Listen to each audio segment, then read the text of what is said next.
You're watching Project 380. I've installed a SKUNK 2 inlet and throttle body to the Mark II turbo, but there's some issues.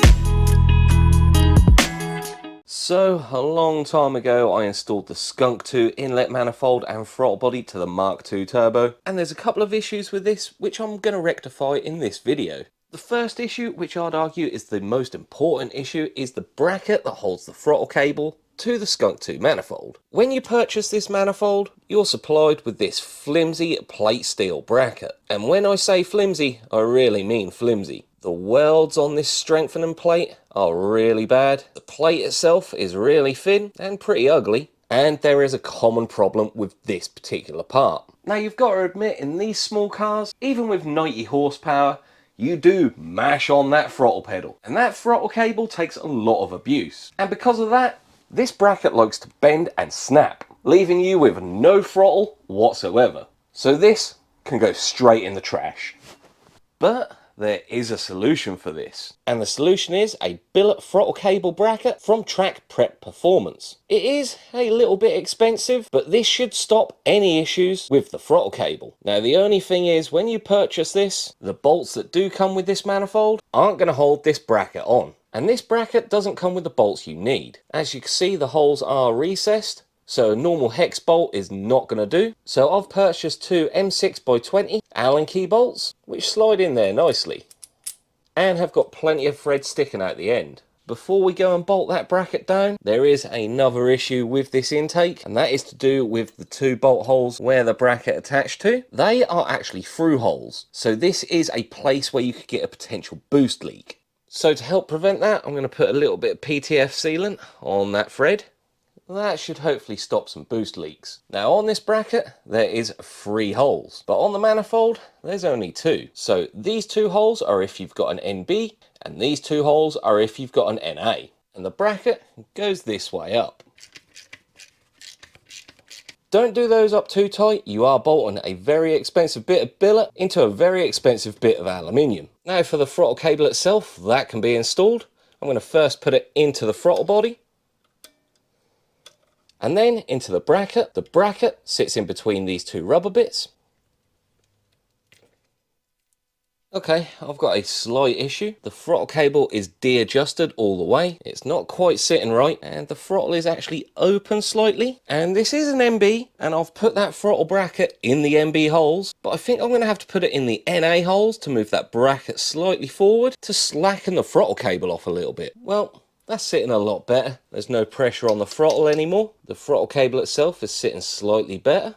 But now we've got to adjust the cable. And that's done with these 2 nuts at either side of the bracket. We want just a little bit of slack in the cable here. So I'm going to wind that back nut in, and then using 2 12mm spanners, tighten that throttle cable onto the bracket.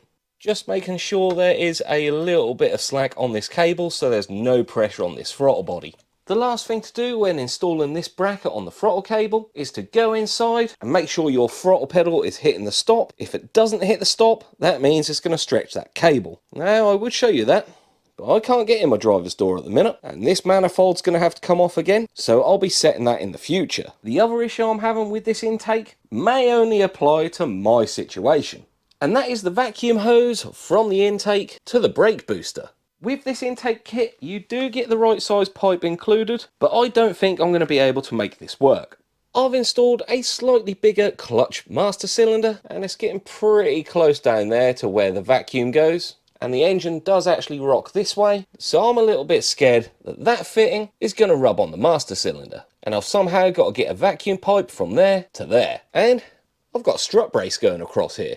So I'm going to change that straight fitting out with a 90-degree fitting. So hopefully now I can come straight up, a little bit of an angle, and then to the brake booster. And to do that, I have bought the SKUNK Racing brake booster silicone hose kit, and I've ordered that in matte black to match the rest of the hoses around that area. Now the only problem with ordering this in matte black, which I'm a little bit disappointed about, is it comes with no SKUNK Racing symbols on it. I also bought one for the Mark 1 in purple, which I'll be installing at a later date, and as you can see, this one does come with the symbols on it. So yeah, it would be really nice if the matte black one did come with the logos on it. But anyhow, this brake booster silicone kit is designed to fit from the brake booster to the standard manifold, which is in a different place over here somewhere. So this kit isn't going to fit, but I have purchased this knowing that I'm going to have to cut it down. So I'm going to play around with this off of camera, cutting this down gradually until I get a nice fitment between the intake and the brake booster. That's all cut down and tightened up now. It's looking fairly neat. It's definitely not going to hit on that clutch master anymore. And just so you know, this has got a one-way valve in it. Make sure the arrow is pointing towards the intake. This is a safety feature in case the engine dies, you've still got brakes. So let's just hope that doesn't interfere with my strut brace. Now there is one issue with the SKUNK 2 throttle body, and that is the throttle not returning properly. But I believe they have rectified this problem, and if I do have this issue, I'll rectify it in the future. Now the last couple of issues I'm having, not really an issue with the intake manifold, but it's the vacuum fittings on the side. I tried these aluminium fittings, but they are far too long. So I'm going to change them up for some brass ones, which are shorter. And I've been speaking to my tuner, and he's advised me my fuel pressure regulator and my map reference for the ECU should go at the back of the intake, away from any high velocity air, so the ECU and the fuel pressure regulator could get the most accurate reading, and my boost gauge and my blow-off valve, if I choose to run one, should run from the front. So I'm going to swap these fittings out and plumb all this in. Something like that. These vacuum hoses aren't pushed on all the way just yet, as I am going to have to take that inlet manifold back off again, but all the pipes are cut to length and it's looking really neat. And on a little bit of a side note, do you guys think I should be running a blow-off valve? Running a blow-off valve will probably prolong the life of my turbo, but this is a cheap turbo, so I'm not too bothered. I'm sort of thinking if I don't run one, it will help with turbo lag and hopefully make some cool noises. And the other day, when I was repairing the bung for the air intake temperature sensor, I did fabricate myself up a blow-off valve blank. So let me know what you guys think in the comments below. Should I run a blow-off valve or should I just blank it off? The last thing I want to do to the intake manifold is change these black Allen keys, which have started rusting already, to some nice stainless ones. So I'm going to whip one of those out and go get it matched up at my local nuts and bolts place. So that's all for this video. If this helped you with any issues with your SKUNK 2 manifold, let me know in the comments down below. This isn't a sponsored video, but if you have got the SKUNK 2 manifold, I highly recommend you get that throttle cable bracket. BOFI Racing do have this in stock, but as per usual, like, comment, share and subscribe if you're new, and I'll see you in the next one.